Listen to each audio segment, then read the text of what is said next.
Hello, everybody. Welcome to Monday. The S&P 500 was up 0.85% today.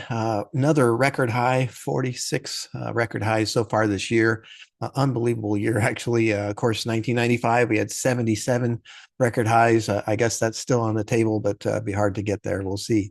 Last Monday we dropped almost 1% and then ended up, rallying all the way through and setting record highs throughout the week last week. And good start to this week, actually. And what's happening really, the earnings that came out on Friday from the banks are getting the market excited about it. Really good quarter for earnings, especially since the analysts right now have only a 4.3% gain in earnings for the quarter, which would really be, if that happened, the worst quarter we've had in the last 4 quarters.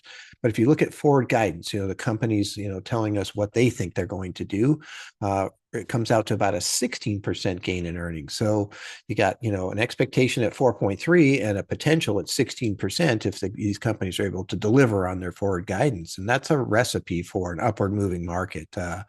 And this has been an earnings-driven market from the beginning. We've been talking about that for a long time, and it's a really powerful rally that's being driven by these higher and higher earnings. Companies are having record earnings. We have NVIDIA today. We had a really big day, hit their own record today also. And so, you've got a scenario that is predicated on what's looking like kind of a soft landing with the economy. Inflation's being, somewhat tame. All the reports we're getting are somewhat reasonable. Federal Reserve is cutting rates. Maybe we'll cut rates again on November 7th. This is a time frame where you would normally see a very good stock market. Now, however, we do have a seasonality aspect to this in terms of a presidential election year. September and October are often quite soft, and we're getting this nice run here. September was positive. October, we're not done yet, but it's looking quite good so far. And we're heading right into this election. So maybe we don't get as much of a pop like we normally do in November and December. We'll see how this plays out.